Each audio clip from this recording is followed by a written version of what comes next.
Good afternoon, everyone. Welcome to our online sessions on integrating Bestep descriptors in EAP, practical approaches to speaking and writing. I'm Ali, the Chief of the Teaching Division at the LTTC, and I'll be the moderator for today's event. During the online sessions, if you have any questions, feel free to type them into the chat box. So we'll address all the questions at the end during the Q&A sessions as time permits.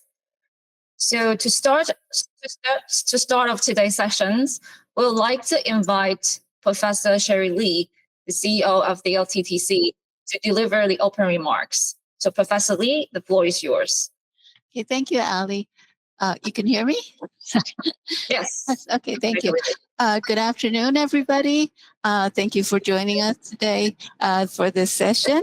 As Ali just introduced me, I am the CEO of the LTTC, but I'm actually also an English professor at National Taiwan University, and I've been teaching college English for decades now. I'm glad to see that today a lot of English teachers and EMI teachers are joining us from over 100 universities, nearly 100 universities, I believe, more than 100 of you. And I think this shows that many of us feel this need to learn from a session like this. As I said, I've been teaching English for decades, college English, and I think we always do to the best of our abilities to push our students moving towards B2, B2+, even C1 if we're really ambitious. And we're also hoping to push them from EGP toward EAP. But very often, I think we're uncertain whether or not we actually teach them the skills they need and whether or not our teaching is efficient. We're very happy today to have speakers from our own team here at LTTC and also Professor Danny Huang and Professor Alan Hong. Professor Huang is from NTU. He's my colleague. And Professor Hong is from National Taiwan University of Science and Technology. Both schools have been developing EAP courses and reforming their general English courses since the beginning of the Bestep program. And last year, they collaborated with the LTTC to study the interconnection between the test objectives and their own course objectives. And I believe today they will be presenting some of their findings, I guess, along with a lot of valuable practices that they have been implementing in their classes. So I really look forward to today's session, not only, of course, as a representative of the LTTC, but really as a teacher myself. So without taking up any more time, just again, my welcome to all of you today, and my thanks to the presenters today. So I'll be returning the mic to Ali now. Thank you, Professor Lee. For today's program, the LTTC speakers, Henry and Simon, will begin by talking about EAP speaking and writing, teaching activity design, and lesson plans. After a 10-minute break, the second half will feature the NTU team led by Danny with speaker Steve, focusing on EAP speaking. Finally, the NTUSC team led by Ellen and featuring speakers Zhi Kai教授 and Jiacheng组长 will focus on EAP writing. Before we begin, I would like to give you a brief overview of the Bestep, which is short for Best Test of English Proficiency. The Bestep was developed based on the principle of integrating curriculum, teaching, and assessment while promoting learning-focused evaluations.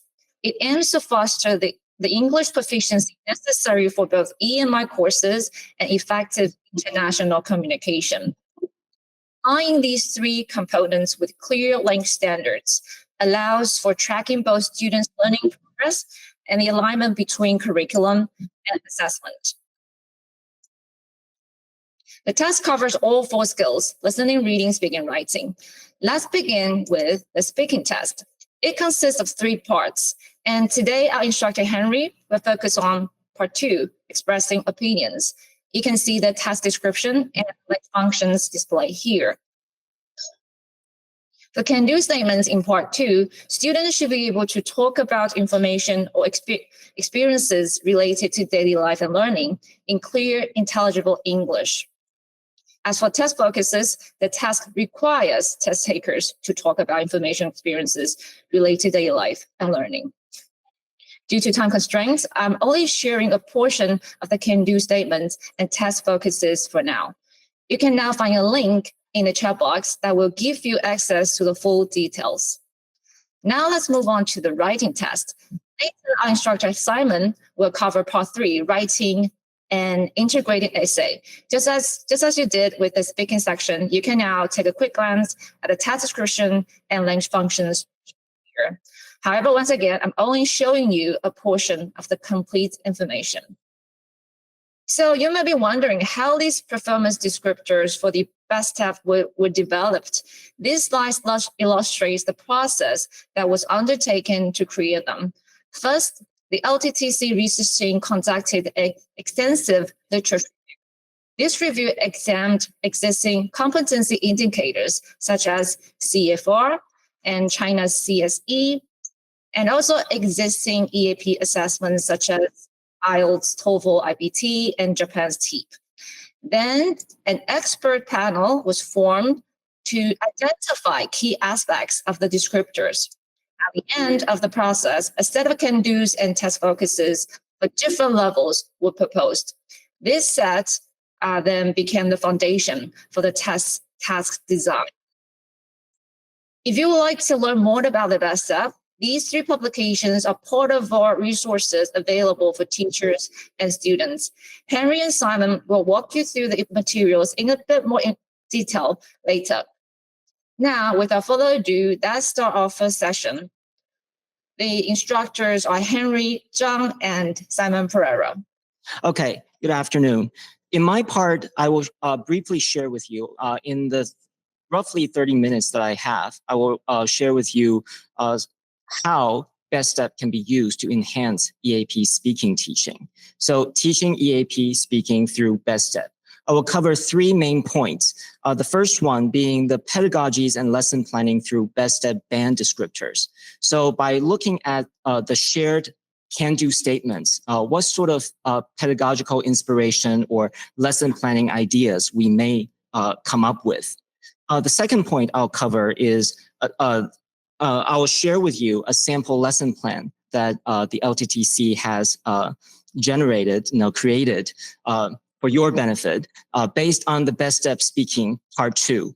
And the last part, last but not least, I will show some ways for us to extend from the skills that we track in our lesson plan to other skills, for instance, from speaking to writing. Okay, so how do we apply Bestep to EAP teaching? I propose that we may use Bestep as both material and tool. As a tool, Bestep can be used to synergize teaching, learning, and assessment. Okay, so it does that, through principles of learning-oriented assessment. Okay, have you all heard of this framework, learning-oriented assessment? Okay. Carlos, a scholar in the field, proposed 3 dimensions of LOA. The first being assessment task as learning task. So, for example, we have Bestep tasks, right? It can be transformed into tasks we use in the classroom. So assessment task as learning task. And learner participation, we can use Bestep, for learner-centered instruction in the classroom, and then feedback as feed forward, as you can see in this graph on the screen, from how where the students are to where we want them to go. So from feedback to feed forward, I think of it as where they are, this place, where they are going, that place, and also your place, right? How to make the things theirs, how to turn the learning process over to the learners. Okay, sorry about that. Apparently, a lot of you didn't see the slides. So this is the overview, the outline of the talk. I'll be talking about pedagogies, lesson planning through Bestep, and also I'm going to share with you lesson plan. And this is the spirit, behind how we use Bestep, how we apply that to teaching, learning, and assessment through LOA, and also this whole comprehensive learning system where we move from feedback to feed forward using, the shared descriptors that we have. Okay, so the million-dollar question, how do we apply the Bestep to EAP teaching? Have you all heard of the Chinese expression 一鱼多吃? Right? In English, we have the much crueler, expression. There's more than one way to skin a cat. So I prefer this one. There's more than one way to eat a fish. How do I eat thee? Let me count the ways. So let us count the ways we can eat a fish. The fish here being the student's English proficiency. So, we assume that, coming into the classroom, the students are equipped with certain English proficiency. So what do we do with them? We can grill it, we can sashimi it, turn it into sashimi, we can steam it, fish soup, turn it into fish soup, or fry it. Okay, so these are how we can use, how we can lead them to use their English proficiency. These are not adjectives to describe our students, even though they may feel grilled or fried in the classroom. Okay, so it depends on whether our context is one of general English or EAP context. Okay, English for academic purposes. So how we lead our students to use their English proficiency will depend on the context that we use and also the students' needs, the learner's needs. And of course, we don't want them to just have one fish. As teachers, we want to have the spirit, give a man a fish and you feed him for a day. Teach a man to fish and you feed him for a lifetime. Okay, so I want to start from a very macro point of view, by looking at lesson planning. The process of lesson planning. So where do we start? We start by identifying learning outcomes or learning objectives. And I propose that we can use Bestep for that. Bestep already provides quite useful framework, that includes all kinds of validated can-do statements. And then, from these standards, for example, if you're looking at B2, you can think of the ability to express ideas coherently and fluently, or being able to compare numbers, evaluate information, and express agreement, disagreement. For example, or being able to describe, compare, evaluate, etc. So these are the learning outcome that you have in mind, while setting out to create your lesson plan. From there, you move on to come up with bunch of learning performances that you expect.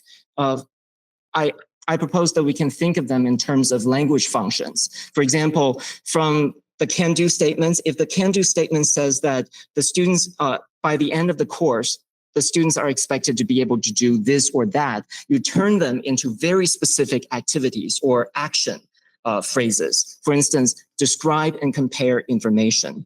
And then you generate classroom activities based on that. So this is from a macro perspective, this is the flow of our lesson plan.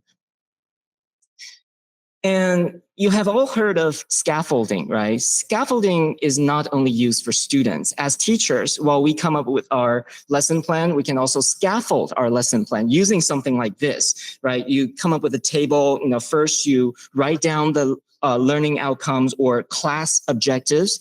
And then, you think about what material to use, and then task activities, the sort that can maximize learning opportunity or enhance their motivation, right? These are some of the core concerns in EAP. And then you have to think about how do we allow our students to demonstrate their learning, ways for them to demonstrate their learning. And this will also be ways for you to assess them or for you to provide feedback to them, okay? And here are some criteria for effective learning plans, okay? Okay, this is also something that you may be interested in. Like, what are some of the criteria for a good lesson plan? What do good lessons plans have in common? Okay, what they have in common are first clear learning objectives, right? What do we mean by clear? you can think in terms of SMART. The objectives have to be specific, measurable, achievable, relevant, and time-bound. Okay, and they have to be aligned with very clear criteria or standards, and we have them here, at Bestep. And then it has to be contextually relevant to the students. It has to be attuned, to the students' needs. Okay, so we conducted needs analysis, and then based on the result or outcome of that analysis, we come up with relevant activities and make sure that they are flexible as well. Then engaging, the activities have to be engaging. It has to motivate the students, the learners, okay? And they have to be varied. This is tied into the idea of interesting them, making it highly inspirational, okay? And here are some tips, for example, some concerns may be whether or not they address the students' needs, interests, levels, and learning styles, and whether or not we balance individual, pair, and group work. Okay, so these are all aspects we can think about while creating our activities. And then, in terms of the flow of your lesson plan, make sure that you're building from basic or simple task and then spiral up to more complicated ones. So progressive skill development. Maybe you'll see that in the lesson plan that we share later. Okay, and student-centered learning, make sure that the tasks are designed with the students in mind and the learner's needs in mind. Assessment and feedback mechanism, this is where you ensure that there are mechanisms through which you can help the students demonstrate their learning, okay? And for you to give them feedback. Of course, the feedback will be related to the kind of rubrics that you have in mind, the assessment standards that you have, okay? Okay, so moving on to this specific lesson plan that we want to share with you, derived from part 2 of speaking test, the speaking test of the Bestep. The lesson plan that we have, is designed based on the approach, the teaching approach that commonly known as task-based learning. I'm sure most of you are familiar with this, right? You have 3 components. Moving from pre-task, where you introduce the topic. In pre-task stage, you are more topic focused, right? You elicit pre-existing knowledge, prior knowledge. You motivate them, interest them, and then you move on to the task where they are divided into groups or paired up. And they do the task. Afterward, they plan how they're going to report on their learning, and then you move on to the post-task where you assemble everyone, and then discuss what they learned, right? You analyze or evaluate their learning, okay? Making them aware, cultivating this meta consciousness of metacognition of their learning. Here are some features of task-based activities, okay? So TBL, is mission-oriented. Okay, and underneath we have several branches, right? There's project-based learning, there's scenario-based learning, but they all go back to this idea of task-based. It has a very specific goal, that the students are expected to accomplish. Those are the objective. We use the objective to elicit the kind of learning performances that we expect from the students, and you choose appropriate input, materials for students to work on. And then you generate activities that will engage them, right? What the students do with the input to accomplish the task. So this is the framework that we use for the lesson plan that I'm about to share. Okay, so how do we generate now that we have this framework, what kind of activities, should we put into each stage of the task? There's that task cycle from pre-task, task to post-task. So what do we do in each cycle, each stage of the cycle? Okay, so I propose that we can use Jeremy Harmer's framework of what students do in the classroom, right? He has this framework for lesson planning. You start with the warm-up phase of engaging the students, and then you have the study phase where you lead or guide the students through certain content of learning, and then you activate their their abilities or performance. Okay, so this is the lesson plan in action. This is the structure of most lesson plans. So how do we put the task-based framework? How do we combine task-based with this lesson plan structure? So in each phase of this task cycle, we have different things to do. In pre-task, we are engaging the students. Here, the activities may be brainstorming activities, model analysis, some noticing task, target vocabulary. You bring up the vocabulary to probably get them to think about, the type of language they can use. And then, you pose some guided question, you build in or put in some gap activities, to stimulate information exchange. And then moving on to the task phase, you study, right? You drill certain crucial skills, and also activate. You activate those skills. Okay. Here, the activities you can use may be input providing tasks, reading strategies, output promoting tasks, assessment, and then post tasks is where you wrap up. You using activities such as focus on form. Okay, here you're focusing on form, instead of meaning, as in the preceding parts. Okay, and you may use analysis and evaluation, comparison, contrast. These you're all very familiar with, right? You get them to think about, problem solution, pros and cons, that sort of things. Wrapping up, their learning. Okay, so I have introduced the framework that we use and also common lesson planning structure. So I'm going to show you the lesson plan in question. So the lesson plan is derived from part 2, and Ali has just introduced the task, you've just seen the task description, right? In part 2, we're asking the students to express their opinions based on a graph and also the information in the graph, okay? So the task in the test looks like this. You have a graph, asking, showing most popular clubs at one university, maybe tennis clubs, photography clubs, and we see the percentage of students who want to join each club. In the questions, we see first, personalization, right? Asking about how are the most popular clubs at Jingtai also popular in your university? So this is personalization. And then we move on to problematization. We pose questions or lead them to generate their own questions about the information. Have you joined a club like any of the clubs in the chart? Why or why not? And more generally, what is your opinion of extracurricular activities? Okay, so that is the test task, the task you find in the test and also in the official guide. Given that task, what do we do about it in the classroom? First, we can reverse engineer, back to the learning outcome that we want to have in mind while we design our lesson.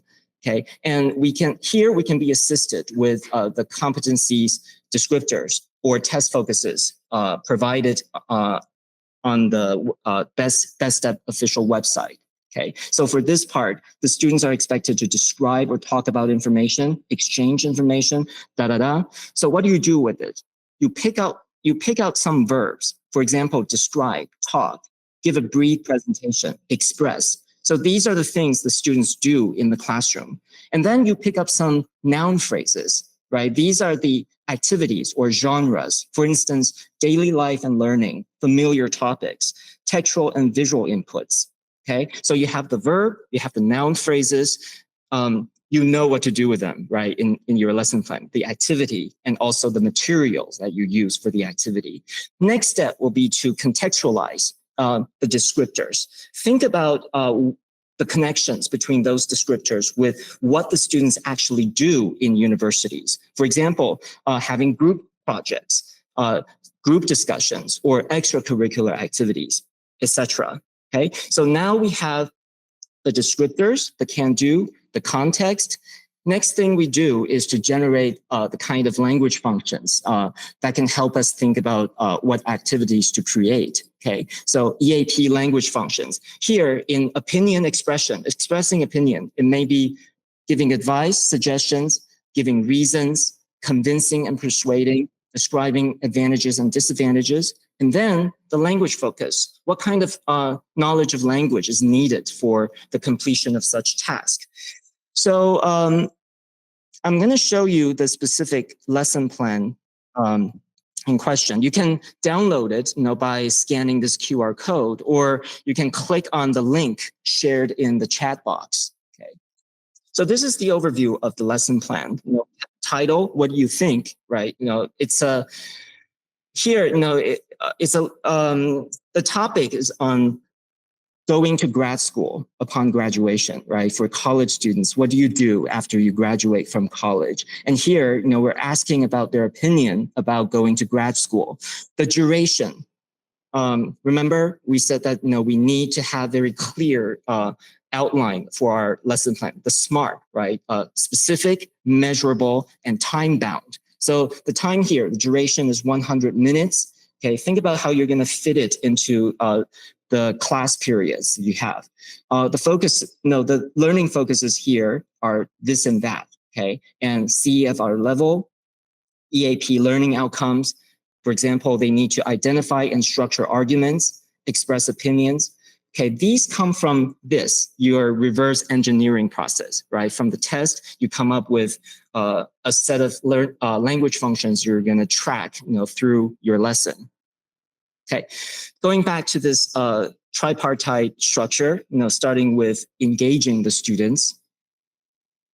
Okay, here in the lesson plan, you may see on page 2 of the lesson plan, we begin with a set of pre-reading discussion questions. Okay, the topic here is going to grad school, right? So we start by asking students about advantages and disadvantages of going to grad school. Okay, what are your plans? What do you have in mind, when people say grad school? Okay, so there are 2 questions. What are some advantages of getting a graduate degree? So obviously, this goes back to the function of expressing opinions, personal opinions.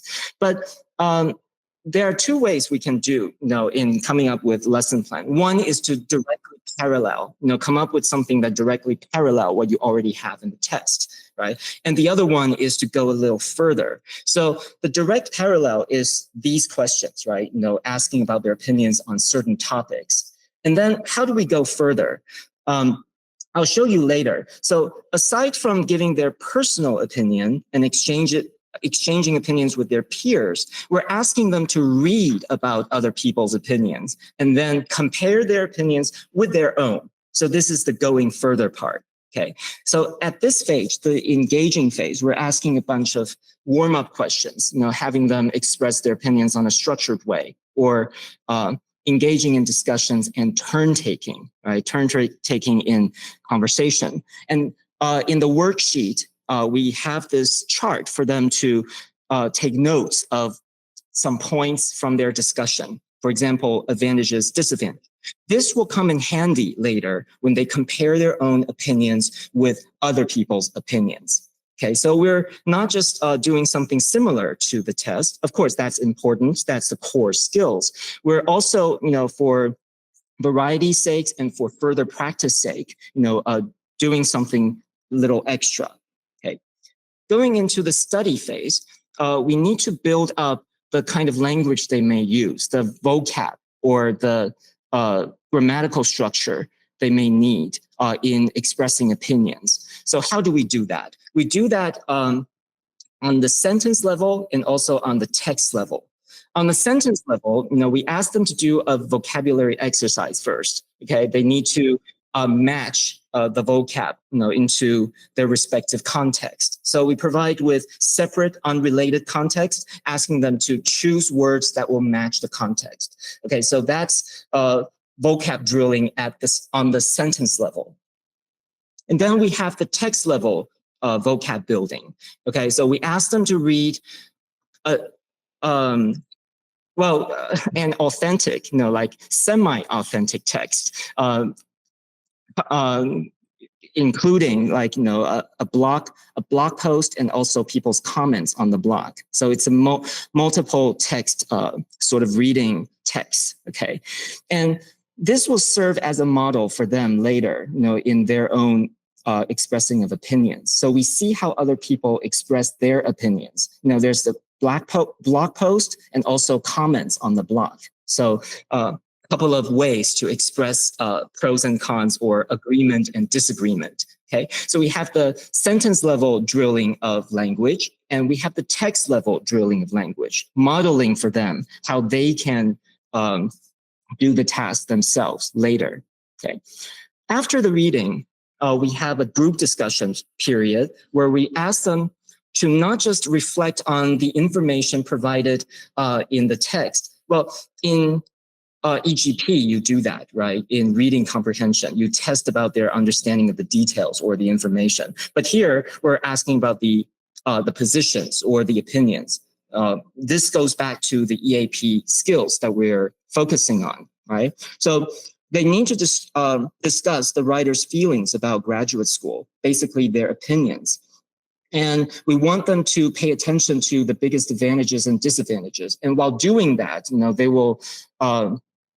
will start to notice, how people express opinions. So as I said, this is all in the spirit of helping them with the language, building the language through, this classroom activities, okay? So the learning outcome we have in mind may be analyzing arguments or comparing ideas and justifying opinions. Okay, so that's engaging, studying. Now that we have studied the language they may use, we start to activate the EAP skills that we have in mind. The language knowledge and also EAP skills. Okay.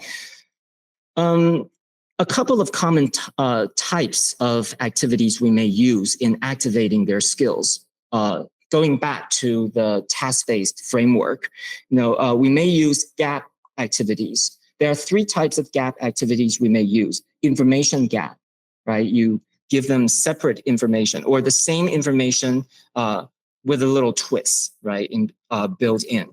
And also reasoning gap, problem solution, pros and cons, that sort of things. Or asking them to choose something and then compare and contrast, right? Opinion gap. Here, this is more relevant to our task here, right? You have against, for, right? Opinion gap. So these will prompt them to use their skills to discuss or activate or elicit the type of performances that we expect.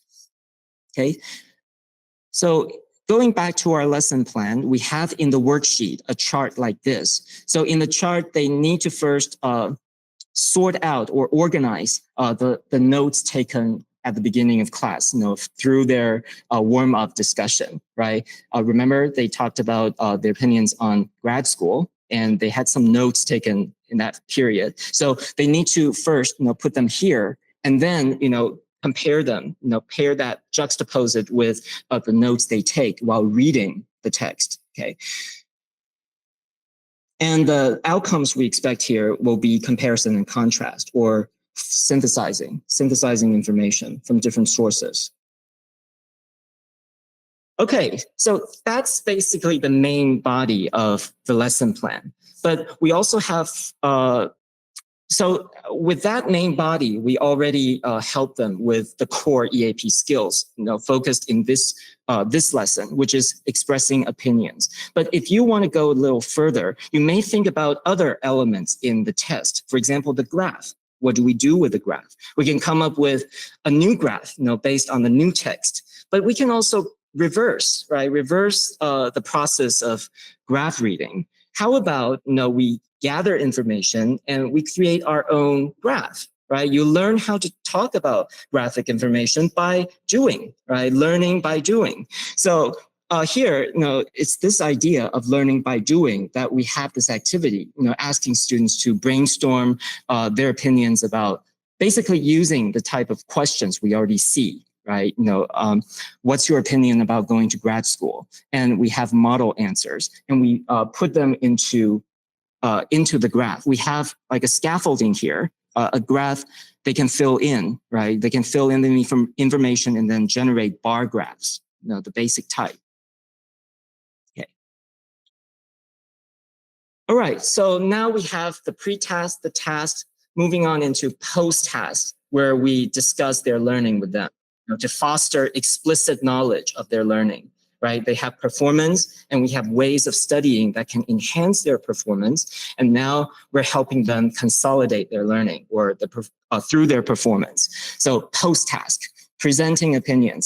And this is also the part where you have them demonstrate their learning. And this will also be a chance for you to assess them, using the standards you already have. So you ask them to do a presentation based on the activities, the preceding activities, okay? Okay, that's pretty much what the lesson plan includes. It encompasses these three sections. But bear in mind that we may be faced with mixed level classes. So differentiation and scaffolding will be very crucial to ensure a successful learning experience. Here are some options for scaffolding. There may be noticing task, mind map, answer template, for instance, sentence starters or sentence frames, guiding questions, pattern practice, and of course, you can inject all sorts of multimodal resources. Okay, this is the scaffolding that we use for our lesson plan. And by the way, the lesson plan I'm sharing here is a part of a batch of lesson plans that we're going to launch very soon online. So you'll be able to find both speaking and writing lesson plans on our official website very soon. And this is part of that. Okay. So as you can see, we're using the approach to scaffolding known as modeling or template, right? Basically, we're providing template and model answers for the learners. And of course, there are other scaffolding approaches as well. So we hope that by designing the type of lesson plans we have, we don't, it's not like in a prescriptive spirit that we're telling teachers what to do. We only want to show the possibilities that are out there, and we want to embody one of the possibilities, and we want to create formulation, very simple formulation, but also very useful for differentiation. Teachers can, this is from Tomlinson and Strickland's book on differentiation. Teachers can differentiate content, process, product, learning environment according to the student's characteristics, such as readiness, interest, and learning profile. All right. So that was speaking. After having a lesson on speaking, you may think about what the students can do with the type of practices that they've experienced. Maybe they want to carry it further, because in EAP, a lot of times we're dealing with integrated skills, right? Integrated tasks. They may need to read a paper and discuss it in a seminar with others. So skill transfer is also something we'll be tracking here. Okay, so we can do it here, thinking in terms of the model proposed by Ian McGrath, on extension, how to extend tasks. So we can do it skill transfer through task extension. We can extend it through using Bloom's taxonomy, moving from one cognitive level to another, from the lower order skills to the higher order skills. Okay, task extension. With a lesson plan that we've just seen, the teacher can assign a writing task to the students following the day's lesson, right? Write an essay and provide them with instruction on how to write, how to turn what they already produced through speaking into writing.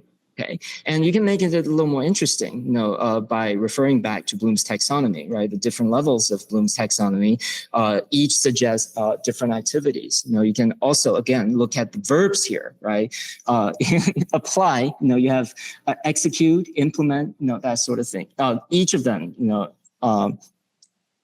abounds with activity possibilities. Okay, and the second one is task adaptation.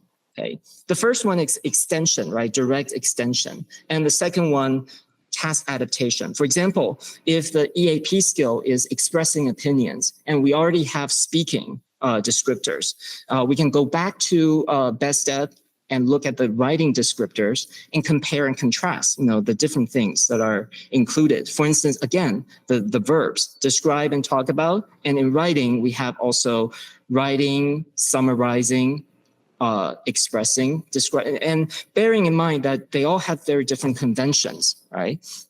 So also different tasks. For instance, in writing, emails may come in or short passages may come in. And this will serve as inspiration for task adaptation. Okay, so obviously, in terms of opinions, spoken opinions will be very different from written opinions. Okay, all right.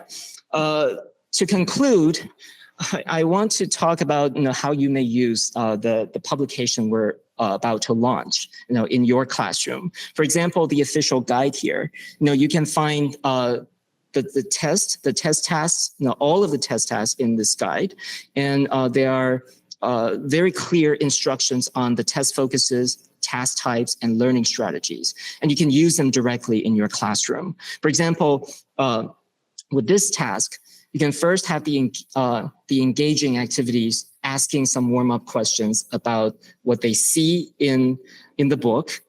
And then you go to the task requirements or the tasks in the test, and you have them reflect on what those instructions are about, right? What the task requirements are about. What are you asked to do? And, pair them or have them do it in group work, observe their difficulties. Okay. And in the study phase, you lead them through, walk them through the criteria or rating standards, right? And do some peer evaluation of, because they already have the warm up activities, right? They can use the same standards on, in their reflection on their performances, okay? Sample answers, and you can analyze lead them through the sample answers using the analysis we provide in the guide. And in activating the activate stage, you can take them or guide them through the learning strategies in the book, and turn to the very last. There's a model test there, and you can help them practice, using that model test. Okay. All right, so that's the whole task. If you want to use the guide, and if you want to lead them through a practice on a whole test, all of the parts, then you can use official guide. But if you want to zoom in on what they may find most challenging, you can, for example, the trouble zone of synthesizing textual and visual information. You may use. We're coming up with this in this fall. I think we're launching this book on academic writing, focusing just on that task or just on that skill of synthesizing textual and visual information. How do you use that in the classroom? You can use that through explicit teaching. I do modeling and deconstructing the text. We do joint construction of the text, and then you do, right? Independent construction of the text. So in the I do phase, you use the language provided in the book. And then we do, you show them how to generate text, synthesizing graphic and textual information, and then, have them practice for themselves. Okay. So these are the resources that we have. All right. To sum up, in lesson plan, we need to first identify the need of the students, and then determine the objectives or standards the students need to attain, and then select the approaches and methods that best suit the learning situation. Okay, so that's my part. I hope you enjoyed it.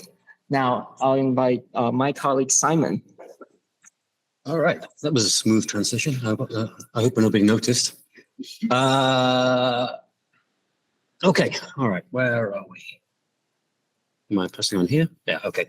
All right, so if we continue the metaphor, I'm here to provide the side salad to Henry's main course of fish soup. And I'm here to talk about teaching activity design and lesson plans, specifically focusing on the writing task. And I will be focusing on writing task 3. Now, the objectives for my part here Okay, how can we align activity design with Bestep band descriptors? So we're going to talk about that first, followed by what relevant EAP skills does the sample activity focus on? So we're going to be looking at the sample activity that we created. Then we'll be talking about how we can use scaffolding and differentiation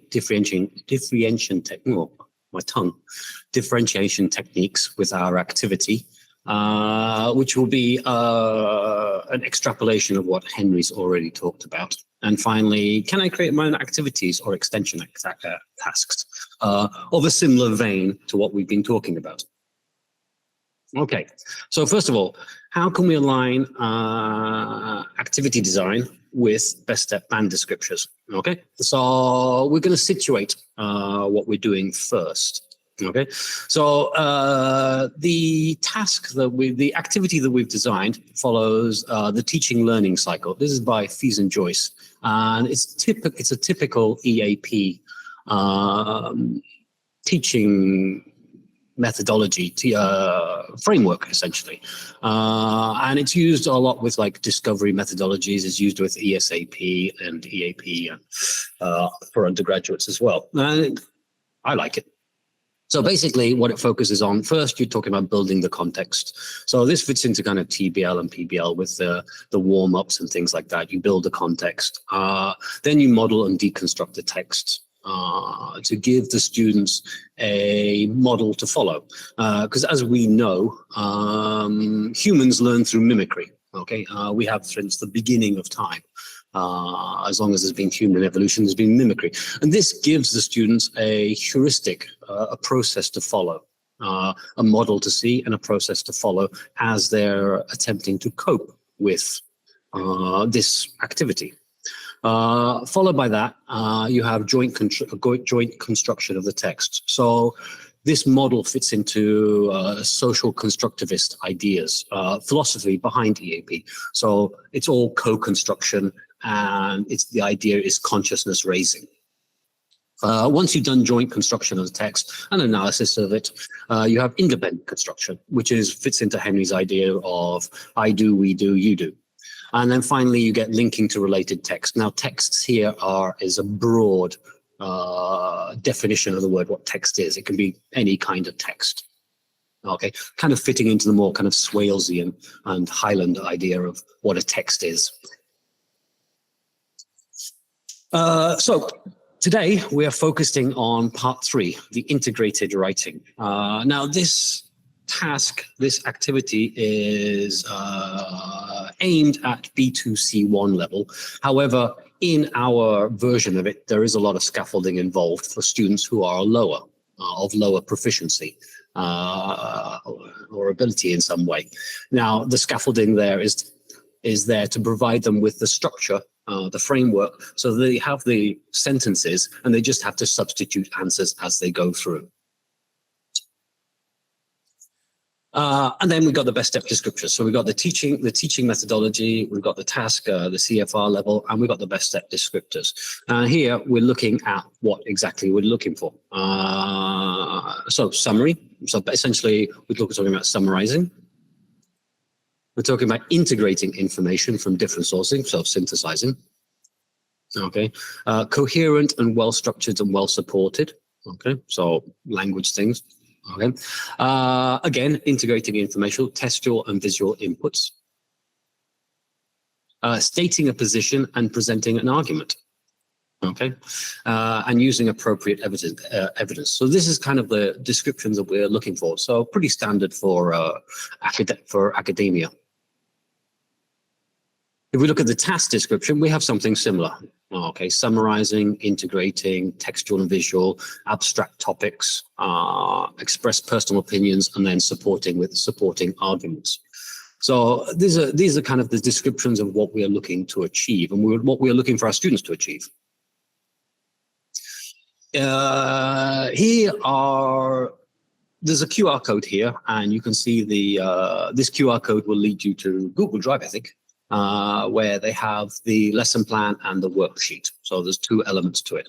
The worksheet includes all the stuff that the students will need for it to do, plus the scaffolding.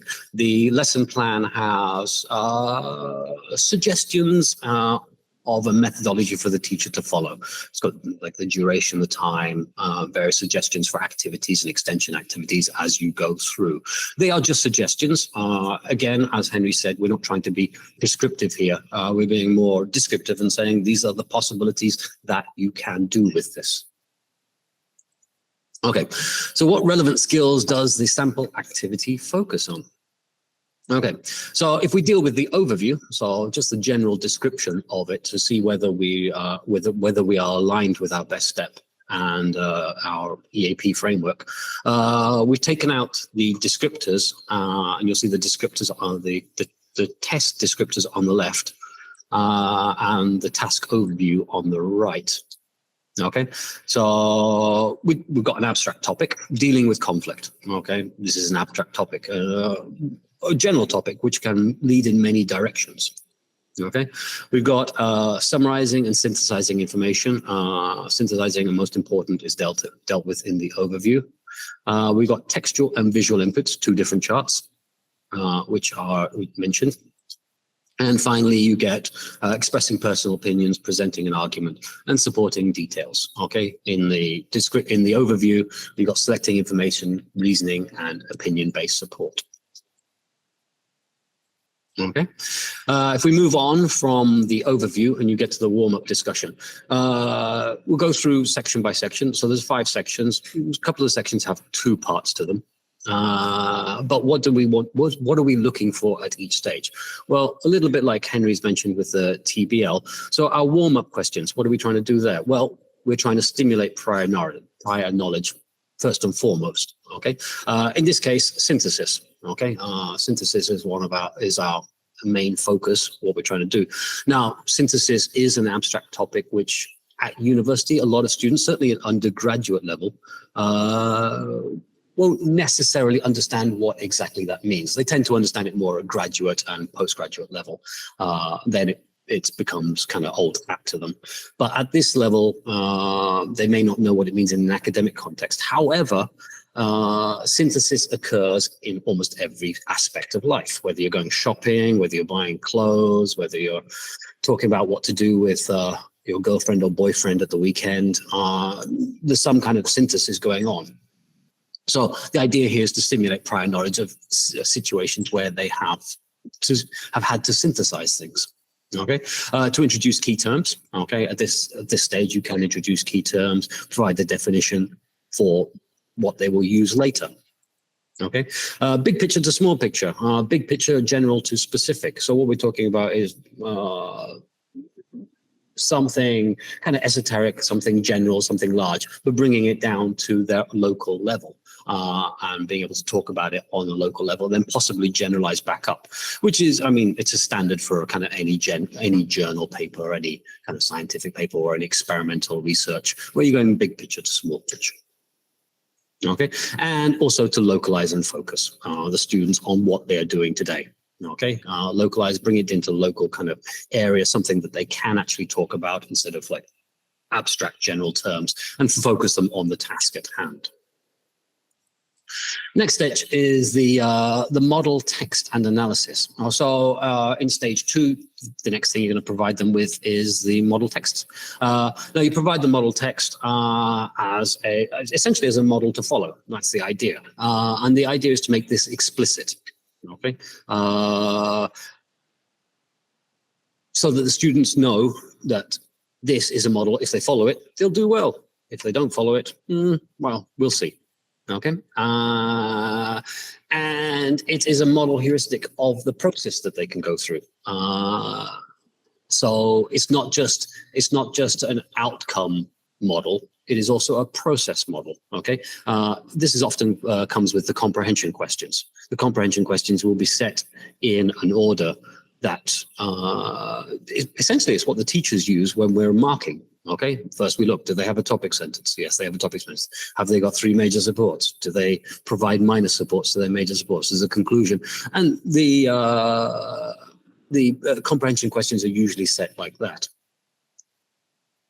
Okay, social constructivist targeted questioning. So the questions are designed so that it's for peer-to-peer. Okay, so that they can discuss them with partners, with groups, in groups.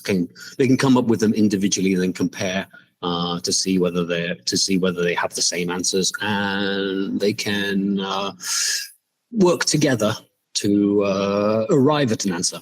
Okay, social constructivist ideas, and obviously to be consciousness raising. Okay, to provide a meta-analysis so the students can reflexively and analyze what they are doing and work to smooth their process, iron out their process as how they construct these things.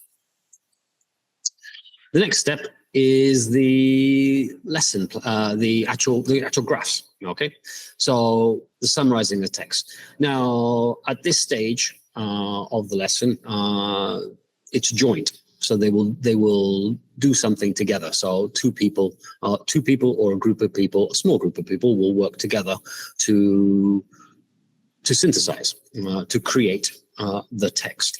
Okay. Now this allows for modeling and monitoring on the part of the teacher, because in theory all the students should be working together. So the teacher is free to move around, and the instructor is free to move around and talk, watch, talk, help where necessary. And of course, since you're working in groups and pairs, it's a social constructivist co-creation. And practice, of course, practice is good, right? The idea is to practice something. The important part here is the students know there are no real mistakes. Or actually, I suppose mistakes are good.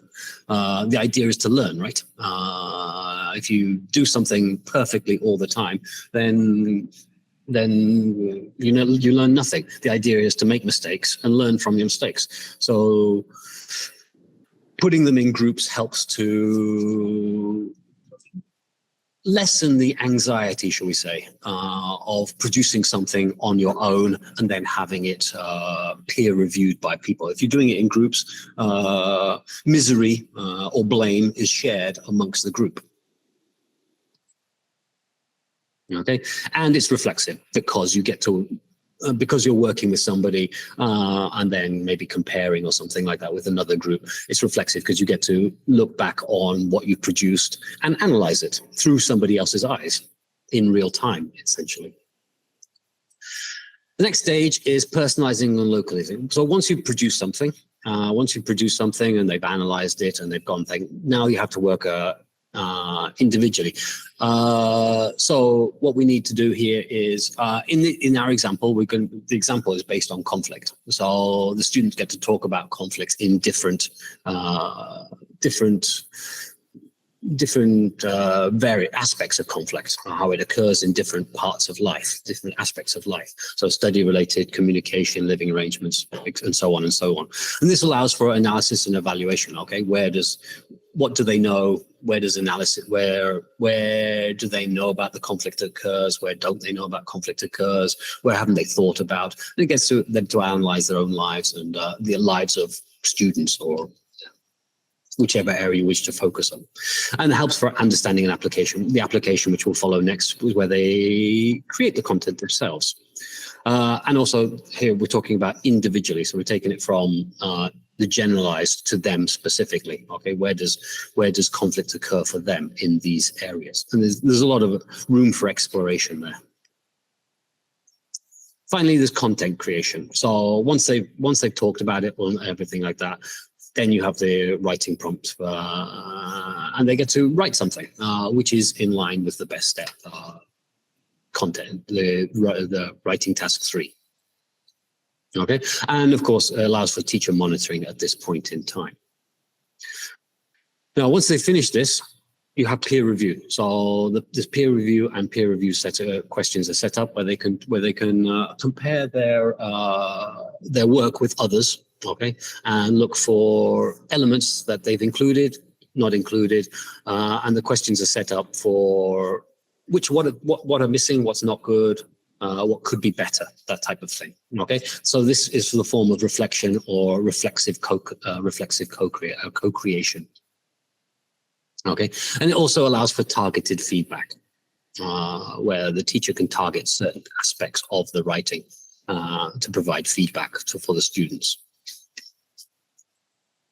And the activities design flow moves like this. Okay, you'll see the teaching model, the teacher learning model on the top right, and it kind of fits into this thing. So you've got pre-discussion warm-up, model text, targeted questions, co-creation, peer analysis and evaluation, individual creation. And then you can go back up if you like and go through the cyclically go through the model.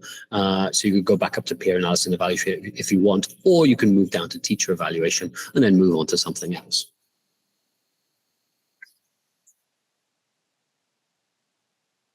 So that's the task. That's an introduction to the writing task that we've created. So the next question is, how can we use scaffolding or differentiation techniques with our activity? So we're just going to introduce you to a couple of scaffolding and differentiation techniques and the reasoning behind it and when you would use them. So scaffolding, okay, as defined by the University of San Diego, breaks up a lesson, concept, or skill into distinct units or parts. And you decrease support as students progress through the lessons, or as in students progress through the year and evolve in their ability to do something, fitting into kind of the zone of proximal CPD, and enable students to develop autonomy. Okay, the idea is the students are autonomous. I mean, the perfect classroom is where the students do all the work and we do nothing, right? So scaffolding helps teachers to become lazier, I guess. Differentiation.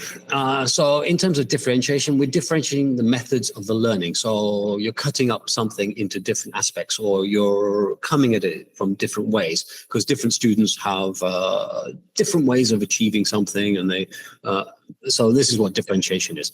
You vary levels of teacher support for content for different students depending on their ability, and they're interacting.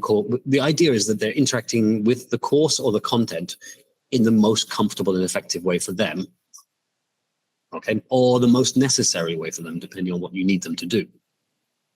So in terms of scaffolding, now in this work, in our activity that we designed, we tend to go more with sentence stems and substitution, simply because it's the easier one to do. So and targeted questions. So that's the most common kind of sentence scaffolding that is used, sentence stems and targeted questions. However, okay, you could apply your own graphic organizers to these things. I mean, it fits with graphic organizers.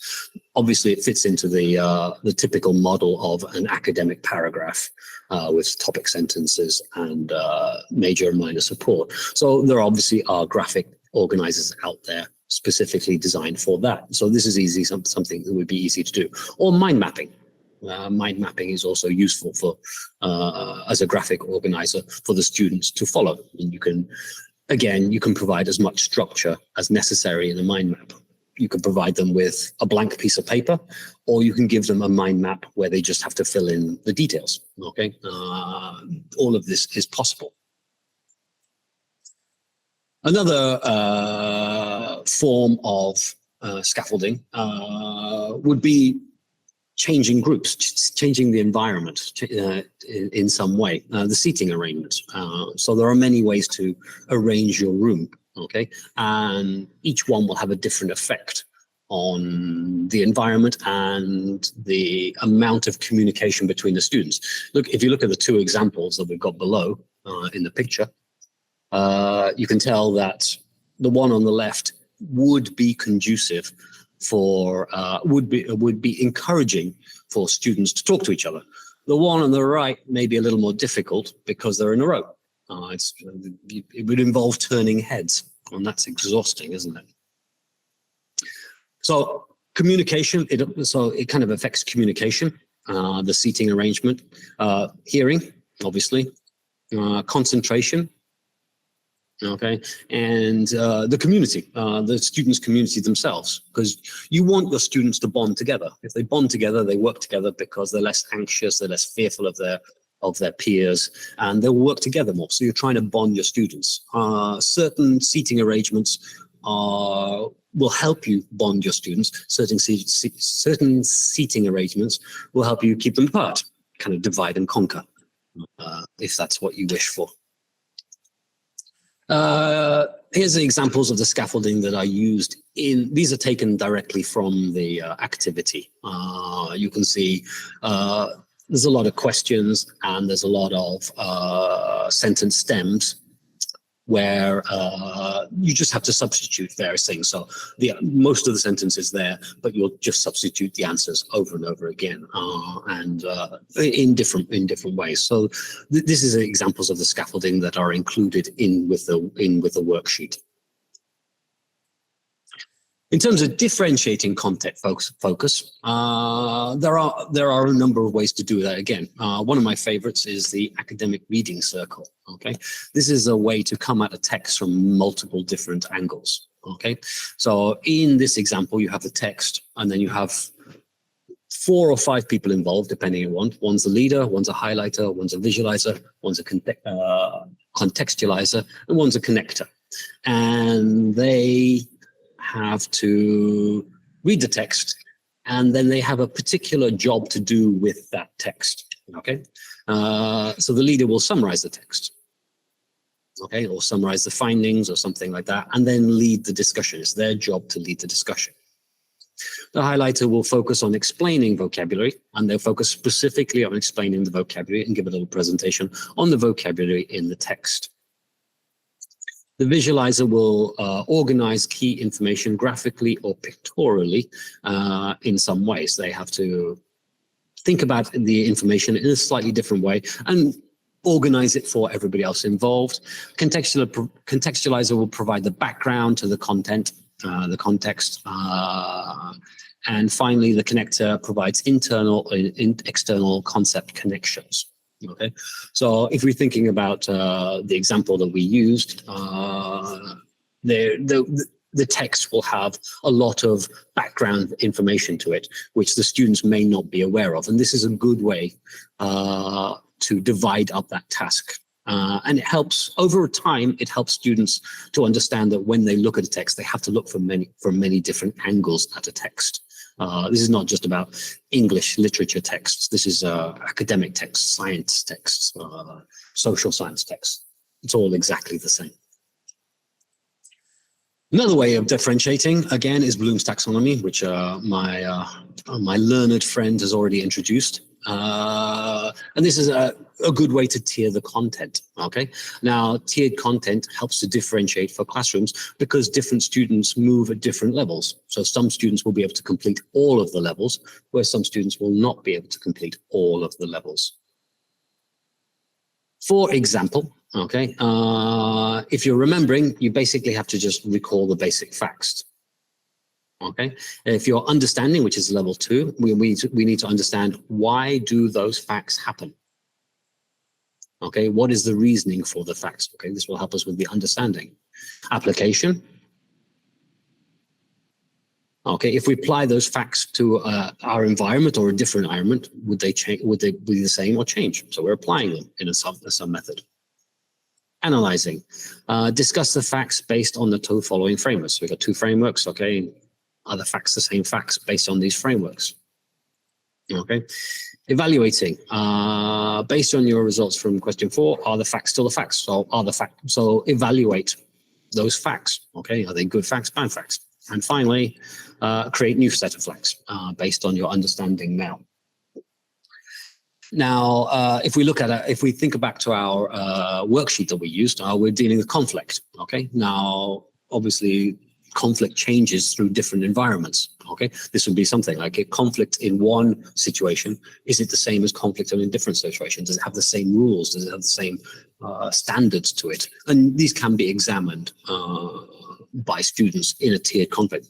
Now, students who are particularly proficient will move fast. Okay, you set the questions, they will move all the way through them in the time allotted to them. However, students who move slower might only achieve 1, 2, or 3, maybe moving to 4, maybe moving to analysis, depending on how much time they have, but they won't complete all the levels within the allotted time. However, they will be exposed to it, okay, because the faster moving students are in the same class as them. So they will be exposed to it. So hopefully through this, they should learn through exposure to other people moving faster, and they should get faster and faster as they go. That's the idea. So can I create my own activities or extension tasks? Well, the answer is yes, of course. It's very simple, isn't it? Okay. The goal of this, obviously, is to build up summarizing and synthesizing skills on local and personal knowledge based around general or academic contexts. So, yeah, based on these parameters, pretty much anything would qualify. Okay, as long as you're doing the same thing. I mean, it's like saying anything can be an academic topic. You just have to research it. Okay, and here is as Henry's already mentioned, this book will be coming out soon, I believe. Is that right? Yeah, this book will be coming out soon, and it's focused on synthesizing and summarizing essays and skills. Now, in the book, it will help you with teaching and feedback, and we'll show you just how in a second. Okay, so it features a collection of essays. In it, you have rating criteria to help you, okay, which will help you to orient your own exercises. Okay, band descriptors, again, to help you to structure and your own and provide boundaries for your own content creation. And then you've got analysis, okay? So analysis of strengths and suggestions on how to improve. Now, you can use these any way you wish in class. My vote is always transparency. I believe students need to know what is good and what is bad, what works, what doesn't. Okay, they need to be able to analyze their own strengths and weaknesses. So providing transparency here and suggestions on how to improve, so the students can eventually apply them themselves. So it can help you to build your to provide you with structure to create your own text, but it also can help students to improve themselves. Okay, now when you're content creating, okay, there are many ways. Okay, this is just a suggestion on, this is actually what I do. Okay, but it's a suggestion on what you could do. Okay, so you'll need model text, at least three texts. Okay, 2 will have to be complementary or contrastive. Okay, depending on whether you want the students to compare or contrast, and then you'll need 1 which is an already synthesized example. Okay, which you will then use as the model. Okay, now the 2 complementary or contrastive texts could be graphs, could be charts, they could be actual written texts. It's up to you whatever way you're trying to synthesize. Followed by that, you'll need to analyze the sample text for structure, grammar, and vocabulary. Okay, the structure will be your organizational structure, whether you're following whatever structure that you want them to follow, whether it's just a simple topic sentence, major, minor support sort of thing, or whether there's a more evolved or a complex structure to the text. But you'll need to know what they are, and then you'll need to create questions for that structure to indicate what that structure is. Then you'll have to analyze it for grammar and vocabulary, whichever grammatical patterns or vocabulary patterns you want the students to understand. Once you've established that, and number 1 and 2, okay, number 1 and 2, AI is actually quite good for creating those things. If you need help, number 3, you'll need targeted comprehension questions for whatever targets you're looking to. Number 4, you'll create the post-text analysis and evaluation questions. Number 5, you'll have to create warm-up questions, which will orient it based on what we were talking about earlier and what warm-up questions are for, pre-knowledge, etc., etc. And finally, edit, test, and review and revise. So you'll have to edit to what you want, and then you've got to test it. And you need guinea pigs to test it on. I recommend students. And then, based on the results from that, review and revise it. Okay, finally, we're going to talk about skill transfer. Okay, is it possible to create an extension task that focuses on speaking? Okay, so we're moving from writing to speaking. Emphasizing both speaking and writing in the classroom allows teachers to make lessons more dynamic while creating an opportunity for students to practice multiple forms of communication. Okay, it's not rocket science.